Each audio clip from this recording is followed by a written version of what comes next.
Halo guys, balik lagi bareng gue di sini. Ini adalah salah satu film horor paling menyeramkan yang pernah gue tonton. Sebagian dari kalian pasti sudah pernah nonton film ini. Film horor dengan rating ketakutan hampir mencapai 80%. Gue gak mau bercanda dalam soal cerita film horor, karena jujur untuk nonton film ini butuh nyali yang besar. Siapkan diri kalian, matikan lampu atau nonton di pojokan ruangan. Dan jangan lupa pakai headset kalian. Pada malam itu Lauren yang akan bertugas piket di markas kepolisian.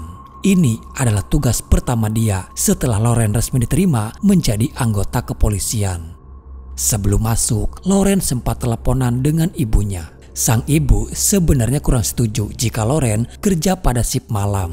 Ibunya sangat khawatir dengan Lauren karena di markas polisi yang sekarang Lauren ditugaskan adalah tempat tragedi mengerikan pernah terjadi. Tapi Lauren yang keras kepala meyakinkan sang ibu dan mengatakan semua akan baik-baik saja. I love you. Goodbye. Goodbye. Terlihat memang kantor polisi itu sangat sepi tanpa ada orang lain sama sekali di sana. Dari ruangan koridor, dia bertemu dengan officer yang bertugas pada malam itu. Namun dia yang terlihat sedang emosi tidak jelas. Officer itu lalu mendekati Lauren dan mereka pun saling berkenalan. Dia yang bernama Cohen, salah satu petugas yang akan giliran jaga dengan Lauren. Dari Cohen diketahui kalau sebenarnya ini adalah markas polisi lama. Sebagian perwira polisi lainnya sudah dipindahkan ke markas polisi yang baru. Dan sebelum markas yang baru siap ditempati, Lauren diminta untuk sementara waktu piket di markas lama, yaitu markas yang sekarang Lauren tempati. Ini juga adalah si paling terakhir markas lama yang ditempati. Cohen sedikit memberi arahan apa saja yang harus Lauren lakukan dalam piketnya nanti. Lauren hanya diminta berjaga-jaga saja, berkeliling di sekitaran markas memastikan semuanya aman. Dan Cohen juga berkata tidak akan sibuk di sini. Terlebih panggilan aduan masyarakat 911 sudah dialihkan ke markas polisi yang baru. Lauren hanya bertugas sendirian. Dan bisa dipastikan Lauren akan merasa kesepian selama dia jaga. Cohen juga memberitahukan kepada Lauren kalau nanti pada jam 4 pagi akan datang petugas kebersihan yang akan membersihkan semua ruangan yang ada di sini dan memastikan Lauren tidak pergi dan tetap terjaga. Jam menunjukkan tepat jam 8 malam. Semua terasa membosankan. Lauren hanya berdiam diri sembari membaca-baca buku. Hingga mulailah terjadi beberapa kejadian. Lampu ruangan yang berkedip-kedip.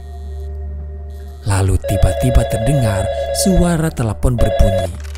Suara dari si penelepon terdengar seorang perempuan yang meminta pertolongan. Dia mengaku sedang terjebak. Dengan sigap, Lauren pun mencoba untuk membantu dan menanyakan keberadaan perempuan tersebut. Tapi tak lama teleponnya yang terputus. Karena merasa ada yang aneh, Lauren mencoba menghubungi kantor pusat. Apakah semua pengaduan masyarakat sudah dialihkan ke markas pusat? Karena dia tadi mendapatkan pengaduan dari seseorang. Operator yang dari pusat pun mengatakan kalau panggilan 911 sudah dialihkan ke markas pusat dan tidak mungkin ada orang lain menghubungi ke markas lama. Lalu si operator pusat akan memeriksa terlebih dahulu. Kemungkinan ada jaringan yang belum selesai dan akan mengabari Lauren kembali. Suara-suara gaduh mulai terdengar di ruangan lain. Sampai pada saat itu, Lauren belum berpikiran yang aneh-aneh. Dia hanya beranggapan mungkin itu Officer Cohen yang berada di dalam.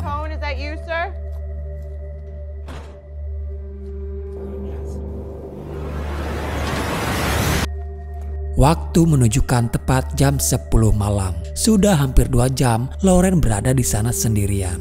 Saat dia berkeliling markas dan memeriksa keadaan di luar, namun saat dia akan kembali masuk, tiba-tiba terlihat sudah ada seseorang di dalam markas. Pria itu hanya berdiri terdiam membelakangi Lauren. Insting Lauren sebagai polisi mulai bekerja. Takut terjadi hal yang tadi inginkan, dia lalu dengan sigap mencoba akan mengamankannya. Namun ternyata dia hanyalah orang gila. Dengan sedikit agak keras, Lauren mengusir pria gila itu keluar. Get out! Suara-suara aneh itu mulai terdengar kembali. Entah suara apa dan berasal dari mana, tapi Loren merasa seperti ada yang aneh. Suara gaduh terdengar kembali yang berasal dari kamar mandi. Dan saat dia memeriksa masuk,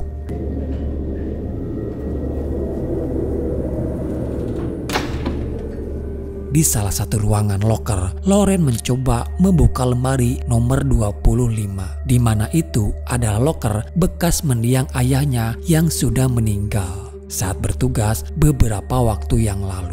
Di sana Loren menemukan foto saat dia masih kecil bersama dengan sang ayah. Diketahui kalau ayah Loren adalah anggota dari kepolisian. Loren masuk ke kepolisian karena ingin mengikuti jejak karir dari sang ayah. Dan saat dia akan kembali, pintu loker yang ada di sana kini posisinya sudah dalam keadaan terbuka. Padahal jelas-jelas saat dia datang pintu loker itu semuanya tertutup. Terdengar suara telepon berbunyi. Ternyata telepon dari perempuan itu kembali. Di sini Loren menanyakan siapa nama dan di mana lokasi keberadaannya. Dia mengaku bernama Monica Young. Dan dia berada di sebuah peternakan babi. Tidak begitu jelas lokasinya ada di mana, tapi terdengar Monica hanya menangis ketakutan, lalu teleponnya terputus kembali. Di saat bersamaan, telepon itu berbunyi kembali, dan yang menghubungi Loren adalah petugas dari markas pusat. Mereka hanya memberitahukan kepada Loren jika nanti ada telepon pengaduan lagi, Loren diminta untuk si penelepon dialihkan saja ke markas pusat. Beberapa saat kemudian, lemari besi yang ada di belakang Loren tiba-tiba tertutup dengan sendirinya. Beberapa keanehan yang terjadi belum menyadarkan Loren kalau semua itu adalah gangguan dari roh jahat yang gentayangan. Sebagai seorang polisi, tentu saja Loren terlatih untuk berpikiran logis, mencari sebab dan akibat. Semakin menuju pada tengah malam, suara-suara gaduh mulai sering terdengar. Yang Loren takutkan hanyalah seseorang yang mencoba masuk ke markas. Loren sama sekali tidak berpikiran itu semua adalah gangguan dari roh jahat. Dan kini terdengar ada suara nyanyian anak kecil diiringi lampu yang tiba-tiba saja mati.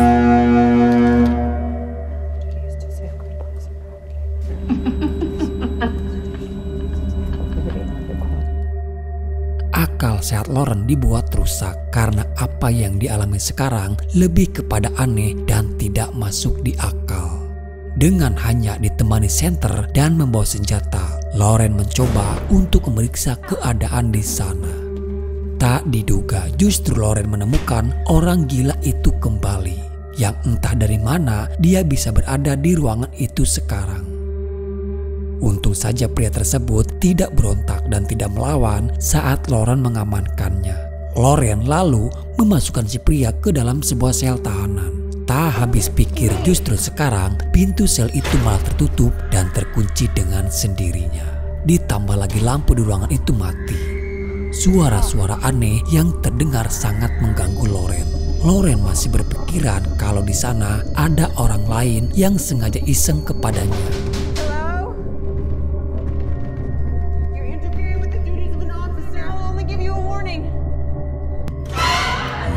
Tiba-tiba muncul sesosok dengan muka yang tertutup kain ada di hadapan Loren. Dia yang terkaget justru malah kehilangan lampu senternya.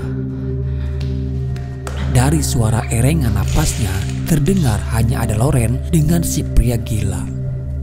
Lalu lampu senter itu menyala kembali yang diarahkan kepada Loren. Loren meminta kepada si pria untuk mengembalikan senternya. Lampu senter berpindah diarahkan ke pojokan ruangan. Betapa terkejutnya dia karena ternyata si pria yang dari tadi berada di sana. Yang jadi pertanyaan, lalu itu siapa yang memegang lampu senternya? Loren tidak bisa melihat siapa yang ada di balik senter karena ruangannya yang begitu sangat gelap. Answer me! Suara bisikan terdengar dan seperti suara dari seorang perempuan. Mimin tahu begitu sangat ketakutannya Loren pada saat ini.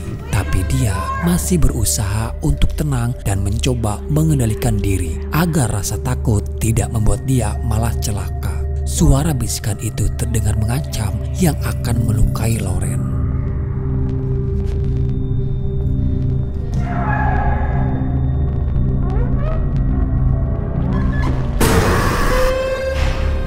Lampu yang menyala kembali dan pintu yang kini sudah terbuka kembali. Nyali Loren dibuat ciut tak berdaya dengan gangguan-gangguan aneh yang terjadi. Dia terus berulang-ulang mengucapkan slogan janjinya sebagai perwira polisi, yaitu untuk selalu berani dalam kondisi apapun dan terus menjaga keselamatan masyarakat banyak. Loren masih mencoba berpikiran logis walaupun yang terjadi sebenarnya sudah tidak masuk di akal. Loren kembali kepada tanggung jawabnya, memeriksa beberapa ruangan dan memastikan semua pintu terkunci. Tapi di salah satu pintu keluar, dia melihat ada seorang wanita yang berdiri seperti sedang menunggu seseorang. Awalnya Loren mengabaikannya dan meminta kepada si wanita untuk jangan berlama-lama berdiam diri di sana. Tapi si wanita berbalik bertanya kepada Loren. Dia tahu kalau Loren adalah orang baru. Disinilah kita sedikit tahu kenapa markas polisi yang sekarang Loren jaga dipindahkan. Dulu pernah ada narapidana keluarga Paimon yang dipenjara di dalam sel itu. Belum genap 1 malam keluarga Paimon ditahan, namun di keesokan paginya seluruh keluarga Paimon yang tersisa semuanya ditemukan sudah tewas karena bundir. Diduga keluarga Paimon adalah keluarga penyembah iblis. Banyak kejahatan mengerikan yang dilakukan oleh keluarga Paimon semasa mereka masih hidup. Mereka menculik para gadis malang dan menjagal kepalanya. Loren sendiri sudah tahu sebenarnya cerita kejahatan yang dilakukan oleh keluarga Paimon.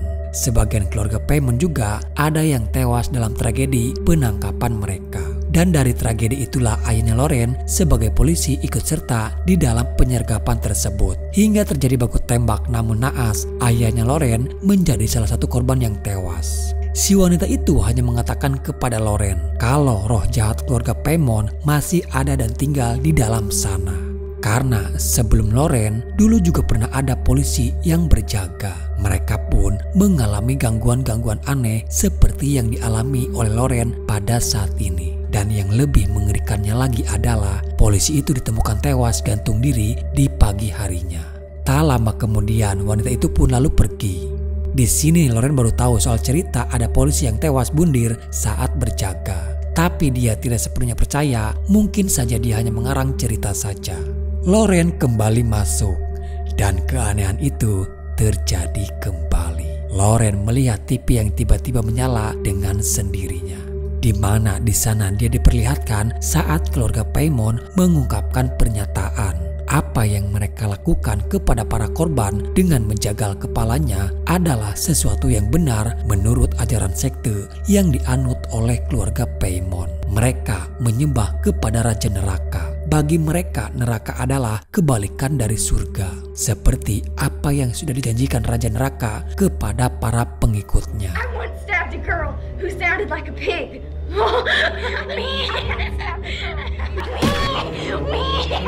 Lalu tiba-tiba kursi yang ada di ruangan itu bergerak dan menghampiri Loren.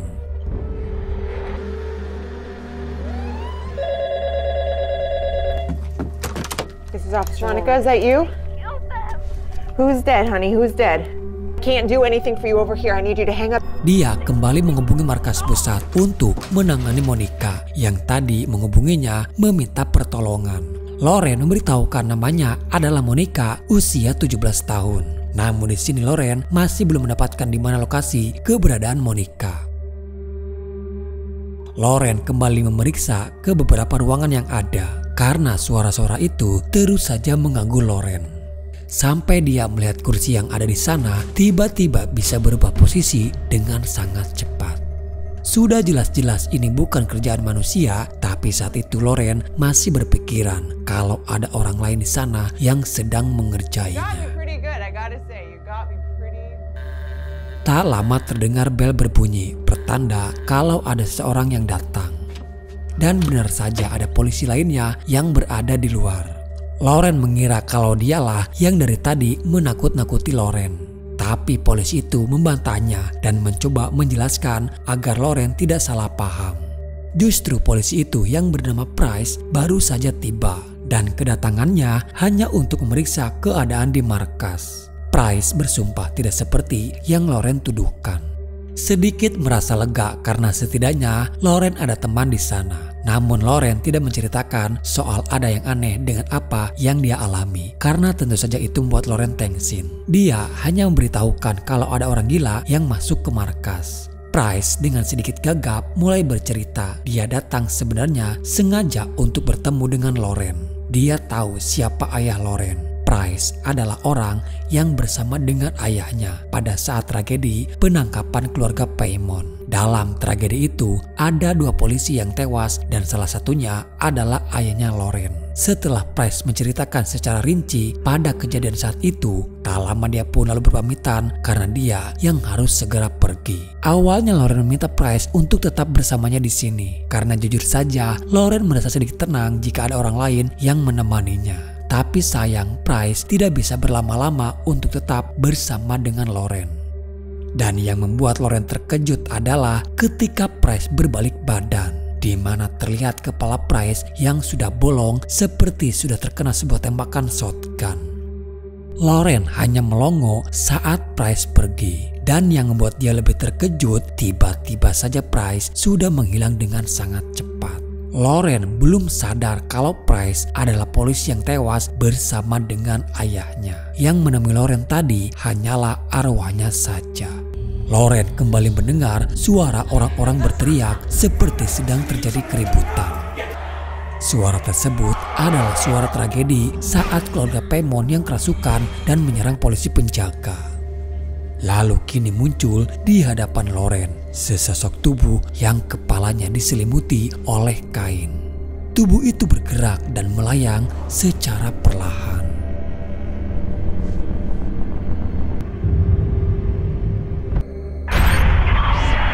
Loren sudah mulai dibuat gila dengan apa yang dia alami. Calm down, calm down, calm down.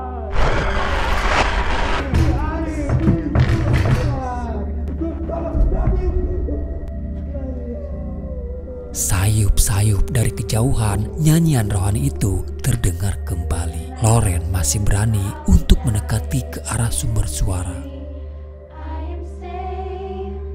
Dia yang lagi-lagi diperlihatkan para gadis berkumpul menyanyikan lagu rohani tersebut. Namun beda yang dicermin dengan muka mereka pada saat berbalik melihat ke arah Loren.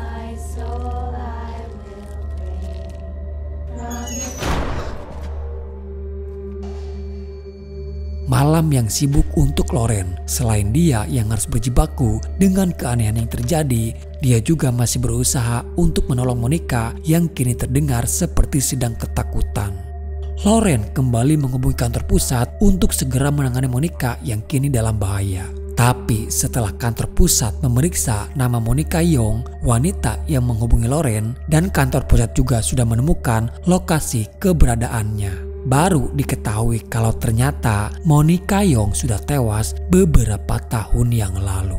Operator juga mengatakan kalau Monica Young adalah korban terakhir dari pembantaian yang dilakukan oleh keluarga Paymon. Loren semakin tidak mengerti. Lalu tadi siapa wanita yang mengaku dirinya adalah Monica Young?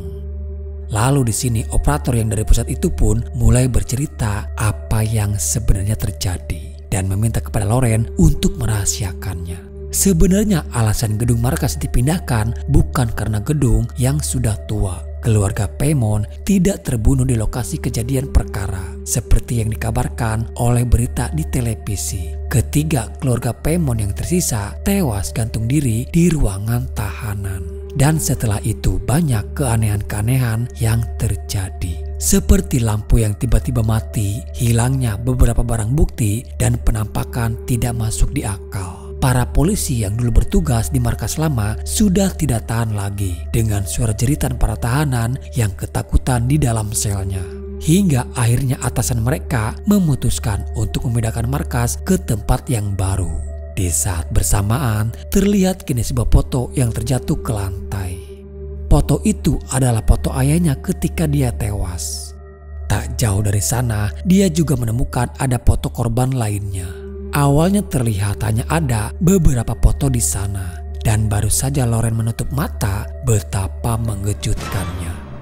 Foto itu kini sudah berserakan hampir menutupi seluruh lantai ruangan. Dan inilah puncak di mana gangguan itu semakin nyata menghampiri Loren.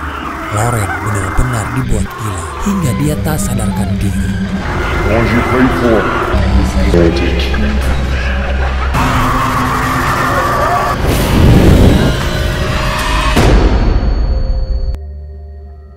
Dia tersadar kembali dan melihat seperti ada seseorang berlari. Loren masih saja beranggapan kalau itu adalah manusia.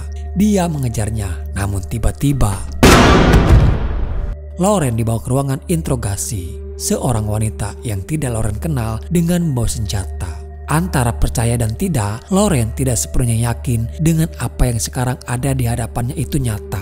Loren berusaha untuk tidak terjebak oleh kelakuan dari roh jahat itu yang mencoba memanipulasi dirinya. Tanpa aba-aba dan dengan mudah pistol yang ditembakkan, Loren tahu apa yang dilihatnya itu tidaklah nyata. Telepon berbunyi kembali. Loren lalu segera mengangkatnya. Ternyata itu Monica yang kembali menghubunginya. Tapi di sini Loren sudah tidak peduli lagi. Dia tahu kalau Monica sudah tewas. Mendengar Loren yang mengetahui Monica sudah tewas, suara tangisan Monica berubah menjadi suara tertawa puas. Meja yang bergerak terdengar keras seperti ada orang yang memukulnya. Dan saat Loren melihat ke bawah meja, tiba-tiba makhluk menjijikan itu ada di sana. Dia yang berlari dan bersembunyi malah membuat Loren terpojok dan tak bisa kemana-mana.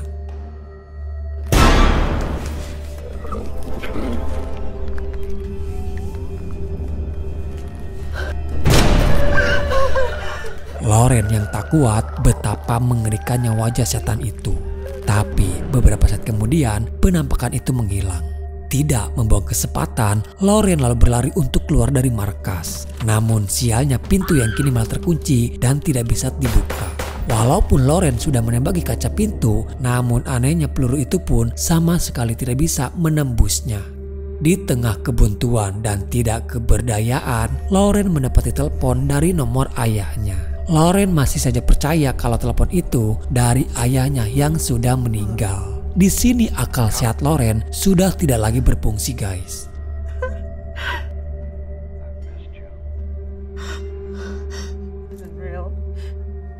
Sialnya Loren malah akan mengikuti dan tetap akan berada di dalam markas. Suara telepon yang mengaku ayahnya berkata kalau orang yang membunuh ayahnya masih berada di dalam bersama Loren saat ini. Sang ayah meminta kepada Loren untuk membalaskan kematiannya. Dengan kondisi Loren saat ini yang sedang rapuh, mudah bagi si iblis untuk mempengaruhi pikiran Loren. Loren kembali melihat orang gila itu yang kini sudah berada di luar. Loren sempat merasa terheran lewat mana dia bisa keluar dari dalam sel. Dan saat Loren yang akan meringkusnya, seluruh lampu di gedung itu kini mati total. Loren memeriksa ke dalam sel untuk mencari pria gila itu. Namun terlihat dia yang kini sudah tewas. Loren adalah wanita yang tidak bisa belajar dari apa yang sudah dia alami. Dia masih saja berusaha untuk menjadi seorang polisi yang sedang mencari penjahat. Padahal musuh yang dia hadapi adalah setan.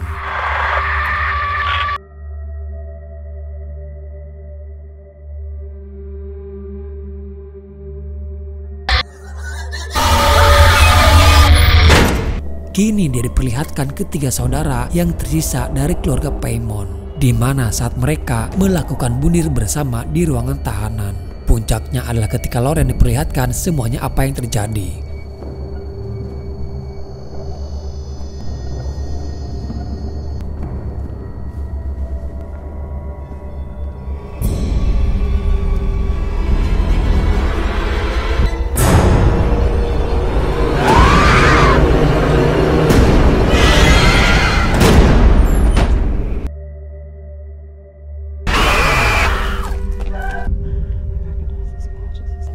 dia mendengar seperti ada orang lain yang mencoba masuk ke markas. Loren yang sudah terdoktrin oleh si iblis, dia masih saja beranggapan semuanya ini normal dan menembaki orang tersebut yang dia kira mereka adalah orang-orang yang dulu membunuh ayahnya.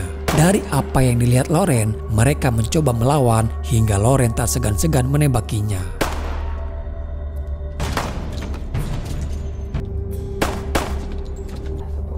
Lalu tiba-tiba dia yang kini ditembak oleh Officer Cohen yang baru saja datang. Dan di saat itulah Loren baru tersadar kalau yang dia tembaki adalah orang-orang dari petugas kebersihan yang sebelumnya mereka sudah janjian akan datang pada jam 4 pagi. Beda apa yang dilihat oleh Loren dengan kenyataan yang sebenarnya. Kini Loren mulai bertingkah aneh sekarang. Dia menyanyikan lagu rohani yang sebelumnya pernah dinyanyikan juga oleh keluarga Paimon. Tapi di akhir film kita diperlihatkan kalau ketiga keluarga Paimon ternyata masih hidup. Lalu mereka menutup wajah Loren dengan sebuah kain. Di sini terungkaplah fakta guys, kalau Officer Cohen adalah salah satu bagian dari anggota sekte. Dia yang membuat sebuah cerita seolah-olah keluarga Paimon semuanya sudah tewas. Padahal mereka masih ada dan bersembunyi. Lalu sekarang mereka menjadikan Loren sebagai korban selanjutnya untuk ritual sesembahan mereka. Sebelumnya Loren juga sempat menghubungi Officer Cohen dan mengeluhkan dengan keanehan-keanehan yang dia alami. Namun Officer Cohen tetap memaksakan agar Loren bertahan di gedung ini sampai waktu fajar tiba. Karena itu semua sudah menjadi bagian dari rencana Cohen bersama keluarga Paimon. Dan di sini Cohen dibantu oleh tangan jahat si iblis. Dengan penampakan-penampakan yang terjadi hingga membuat kondisi mental Loren menjadi lemah. Dan Loren bisa dengan mudah untuk dipengaruhi. Walaupun dalam film aslinya tidak dijelaskan dengan gamblang soal keterikatan keluarga Paimon dengan Cohen. Tapi sepertinya sang sutradara memang sengaja membuat semuanya menjadi abu-abu. Dan kalau kalian teliti menonton filmnya secara utuh, ada indikasi kalau Officer Cohen adalah salah satu bagian dari semua skenario ini. Oke guys, jadi itulah alur cerita filmnya. Film horor yang full dengan ketakutan, dengan plot twistnya yang cukup menarik. Sampai jumpa di video selanjutnya. Salam dari saya dan bye-bye.